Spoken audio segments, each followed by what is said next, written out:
President of the Republic of Azerbaijan, Mr. İlham Əliyev.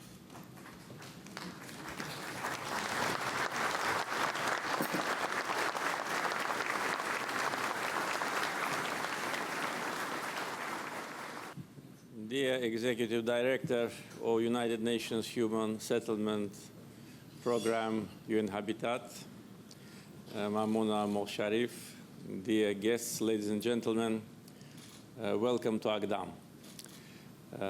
I'm very glad that we organize Azerbaijan National Urban Forum here in the place where Ağdam city once was situated. Now you can see that nothing left from what used to be a city full of life. It was destroyed. It was destroyed during the times of occupation. I'd like also to express gratitude to our guests from different countries. We have representatives of more than 40 countries attending our forum, for being with us, for coming here to see what has happened to the biggest city in Karabakh region, which Ağdam used to be, and to see what we are doing and what we are planning to do in the coming years to return former IDPs to their homeland. Ağdam was, as I said, already destroyed during the years of occupation. It was not destroyed during the First Karabakh War. It was destroyed after, for almost 30 years, stone by stone. All the buildings have been ruined and dismantled. Stones have been stolen and sold out. You may see the only half destroyed building was the building of Juma Mosque, but the reason why it was not destroyed along with other mosques which Armenians destroyed in the former occupied territories was that they were using the minarets for observation to see potential movement of Azerbaijani armed forces. But we have video and photo evidences of desecration of Ağdam Mosque, where Armenians kept pigs and cows in the mosque. Total 65 out of 67 mosques which existed on the territories which were liberated were totally destroyed. Two of them, one here and one in Shusha, half destroyed and desecrated. What you see here in Ağdam, you can see in every single village of Karabakh area. I know that our guests came here by plane to newly built Fizuli Airport. So Fizuli city, totally destroyed, not a single building. Jabrail is the same. Gubadli, Zengilan is the same. The only places where not all the buildings have been destroyed were Shusha, Lachin, and partly Kelbecer. But the reason for that was that Armenian state was conducting a policy of illegal settlement of Armenians from different countries to settle on the occupied territories. And this is considered to be a brutal violation of international law and Geneva Conventions. So now we are facing a tremendous challenge to return as soon as possible former refugees and IDPs to their homeland. But one of the biggest complications, apart from a large-scale reconstruction program, are landmines. Since the war ended almost 2 years ago, we have almost 250 Azerbaijanis who have been killed or seriously injured as a result of landmine explosions. Unfortunately, the figure is growing every week. Just last week, we had 2 killed and 3 seriously injured. Armenians have planted more than 1 million mines during the times of occupation, and this policy of terror against Azerbaijan and Azerbaijanis continues. Relatively recently, we have discovered and neutralized more than 1,400 landmines which have been planted in Lachin district by Armenian armed forces in the period after the Second Karabakh War ended. So aggression against Azerbaijan, terror against Azerbaijan continues. Our nation suffered a serious humanitarian crisis because as a result of Armenian aggression and occupation, more than 1 million Azerbaijanis were totally ethnically cleansed from their native land in Karabakh, in Zangezur, and also in today's Armenia. And when it happened, population of Azerbaijan was less than 8 million people, and can you imagine 1 million became refugees and IDPs. And we're very grateful to international organizations, especially institutions of United Nations, for support to our refugees and IDPs, especially in the early years of independence when we needed this support seriously. Results of the Armenian occupation and aggression is now seen by everyone who visits liberated territories. And since the Second Karabakh War ended, there have been thousands of foreign visitors, journalists, politicians, representatives of civil society who came here and saw it with their own eyes. The scope of Armenian barbarism and vandalism actually is so impressive so that many people who come to this part of Azerbaijan really feel absolutely exhausted morally.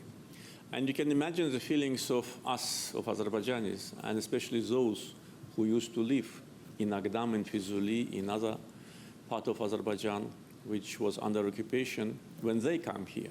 And they cannot even find the place where their house was situated, because everything is totally destroyed.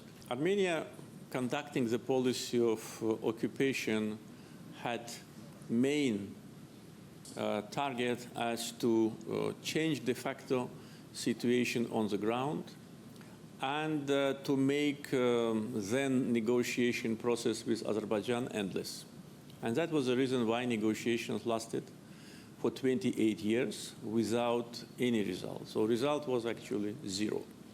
Despite the fact that leading international organizations such as United Nations, OSCE and others adopted resolutions, decisions, demanding immediate and unconditional withdrawal of Armenian troops from Azerbaijani territories, particularly 4 UN Security Council resolutions, which remained on paper for almost 30 years. And despite all our appeals to impose sanctions on Armenia, we did not succeed. So international community decided in a way to turn a blind eye on the humanitarian catastrophe of Azerbaijani people. The most regrettable is that the structure which had a mandate from OSCE, so-called Minsk Group, and its co-chairs visited occupied territories many times, witnessed the brutal devastation of all the cities and villages, witnessed illegal settlement of Armenians on our land, but did not condemn Armenia. Throughout 28 years of their so-called activity, there was not a single word of condemnation of Armenia by them. And of course, now when we see some efforts to revitalize this Minsk group, we of course cannot be supportive to that because they did nothing to implement their mandate. The only thing they did, actually, to a certain degree, they tried to legitimize the Armenian aggression. They tried to create a balance between aggressor and the victim of aggression. Therefore, now, when Azerbaijan itself restored international law, implemented UN Security Council resolutions, used the UN Charter, particularly the paragraph which talks about self-defense, and restored our national dignity, we do not need any other mediation. We made a proposal soon after the Second Karabakh War ended. Despite all what you see in Ağdamda and what anyone can see in the territory of more than 10,000 square kilometers totally destroyed by Armenians, despite the human sufferings of our people, we proposed peace to Armenia. We announced publicly the 5 basic principles of international law, which should be the basis for peace agreement, particularly a mutual recognition of territorial integrity of countries, refrain from territorial claims in the future, refrain from use of force or threat of use of force, delimitation of state border, and opening of communication. So these actually are basic principles of international law, and I think peace agreements or any kind of agreement between countries which are trying to normalize their relations must be based on that. With respect to Armenian population who still lives in Karabakh region of Azerbaijan, they are our citizens, and we are not going to discuss how we're going to organize their life on our territory with any international player. Karabakh is Azerbaijan. The Second Karabakh War proved it on the ground. During the times of occupation, no country in the world, including Armenia, recognized this artificial structure. Therefore, issues related to our internal affairs, we never discuss with international institutions or with any country, regardless the size and potential of that country. We have certain optimism with respect to the peace process, because just recently, several days ago, there was a meeting of foreign ministers of Azerbaijan and Armenia, first meeting of that kind, particularly with the agenda of preparation of draft of peace agreement. We hope that it will not take a long time. We know the tactics which Armenians usually use when they don't want to come to an agreement, like negotiations on Karabakh conflict for 28 years. If that continues, then we'll have no peace. If this is a choice of Armenia, that means that they will make another serious mistake. They underestimated us. They underestimated our will, the will of people of Azerbaijan, the potential of Azerbaijan. And they had to pay the price for that. The war, which happened 2 years ago, was conducted on the territory of Azerbaijan. So this once again proves our position and demonstrates that despite the suffering of more than 1 million of our countrymen, we want to put an end to hostility, mutual hatred, and we want to open a new page of peace. Whether we will succeed or not, we will see. I'm not sure, but at least we are moving in that direction. At the same time, we have hopes that the 2 corresponding commissions on border delimitation, Azerbaijani and Armenian commissions, will also not lose time and to work actively on defining the border between 2 countries which actually do not exist. During the times of occupation, which lasted for almost 30 years, that border was totally under Armenian control. So when occupation ended, we came to the border, which we consider to be the border, and settled there. Therefore, in order to define this border, which is more than 400 kilometers, of course, we need to have very active work based on historical documents, based on historical maps, and based on international practice and certain methodology. So this process is moving, but again, how successful it will be, it is difficult to say. So this is actually what happened during the last period of time. Now we are facing the new challenges, but very pleasant challenges to rebuild Karabakh and Eastern Zengezur, to return people, to return life, and to create much better conditions for former refugees and IDPs which exist anywhere else in Azerbaijan. And I'm sure that these people, they deserve that. They lived in difficult conditions for many years, despite the fact that we resettled more than 300,000 IDPs, providing them with new apartments and flats. And during numerous meetings with them, when we were inaugurating this new housing project, they were expressing gratitude for that, but at the same time saying that we want you to return us back. And I promise them all the time that I will do it. And I'm very proud that we managed to do. And already the program of big return have started. Relatively recently, this May, the first village in Zangilan region was already built, and the first IDPs are already back. And I'm really very proud that I'm sure all the people of Azerbaijan, that not only those who used to live there, they're going back, but also their children, their grandchildren. Already this September, the school in Zangilan opened, and the young Zangilanis are already studying at school. They've never seen that land because they were born after occupation, but it shows that the people of Azerbaijan are strongly committed to their roots, to their native land. And really, it's a source of national pride that, based on the survey which we conducted among former IDPs, with the question, are they going to go back or not, in order for us to know what should be the scale of housing projects, absolute majority responded that they want to go back, even those who have never seen those lands.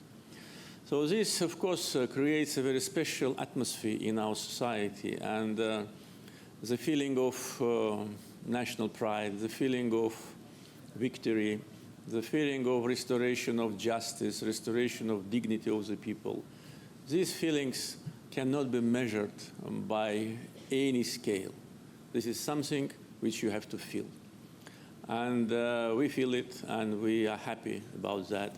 And now what we are doing here in Ağdam, in other liberated territories, is that we concentrated and mobilized all our potential in order to return the former IDPs as soon as possible. Large-scale infrastructure projects are underway. You've seen Füzuli International Airport, which was built in 8 months. This month, we are planning to inaugurate Zangilan International Airport, and in 2025, International Airport in Lachin.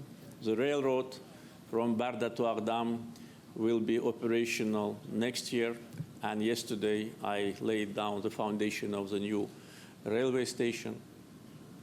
Thousands of kilometers of highways and thousands of kilometers of village roads are being constructed now.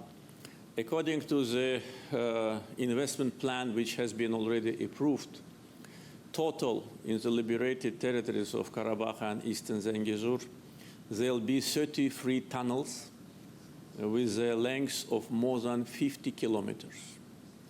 There will be 84 bridges with a length of 12 kilometers. These are only part of what we are now doing. We fully restored the electric supply to all the liberated areas, and hopefully soon in Jebrail we will start the construction of the solar power plant, capacity of 230 megawatt. In general, we have evaluated the potential of renewable energy in the liberated territories, and preliminary analysis show it's almost 10,000 megawatt. We already inaugurated several hydropower stations, and total capacity of hydropower will be more than 500 megawatt, and the rest will be solar and wind. And this area will not only accumulate its people who had to live in different parts of Azerbaijan during the years of occupation, but at the same time will be a driving force for Azerbaijan's economy in the future.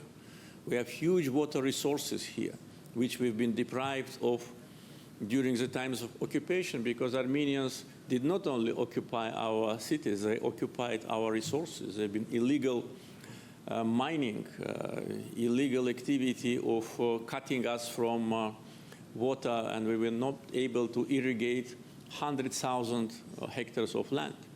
So now we are back to our rivers, we are back to our soil. And all the master plans of the cities have already been prepared by leading international companies and approved. So we already started here in Ağdam several housing projects. I was here yesterday at the groundbreaking ceremony of 3 villages, Hıdırlı, Kengerli, Sarıcalı. Several thousand people will live in these villages maximum in 2 years. In the city of Ağdam, we're already building the school for almost 1,000 children, which will be ready maybe this year, maybe next year. Hospital and several housing projects. So, and this is only Ağdam. The same is more or less going in Füzuli, in Gubadli, in Zengilan. In the city of Lachin, where we returned just 2 months ago, we plan to restore it by the end of next year, because, as I said, there was illegal settlement there, so not all the buildings have been knocked down. We already sent a group of specialists there. So we will rebuild Karabakh and Zengizur, we have no doubt about that, no matter how expensive and costly it will be. This is our national idea. Our national idea before was to return to our lands, to restore justice, and to restore our territorial integrity, and all the people of Azerbaijan united and were preparing themselves for that. And young generation, which sacrificed their lives of almost 3,000 victims we had during the war, and thousands of those who celebrated our victory. This is really the modern Azerbaijan. This is new Azerbaijan. Azerbaijan now, which is free from that label of being occupied, now is just raising and will, I'm sure, be one of the most successful countries, not only in the region. Once again, dear friends, ladies and gentlemen, thank you for being with us. This forum for us is really very important. I'm grateful to Executive Director of UN Habitat. She visited us 6 months ago. We had a very good meeting with her. And afterwards, we were invited to World Urban Forum in Poland, and our representatives participated. Now we organize a National Urban Forum, and I'm grateful to UN representative for being with us, to the mayors and deputy mayors and representatives from all the countries who are together with us. So this is actually the beginning of international, I would say, ties of Ağdam. And we hope that Ağdam and many cities of the world will become sister cities. You know, Ağdam during the Soviet times was the biggest city in Karabakh, the city full of life, and everybody in Azerbaijan know it. After we liberated the territories and foreign experts, journalists came here, they gave several names to Ağdam. One was victim of urbicide, which is absolutely correct. Another was ghost city, also absolutely correct. And also one was named, it was named Hiroshima of Caucasus. But unlike Hiroshima, the devastation and demolition was not as a result of atomic bomb, but it was as a result of vandalism and barbarism of our neighbors. But now we are back. We came back by force. We came back using international law norms, and we came back to live here and to live here forever. Thank you.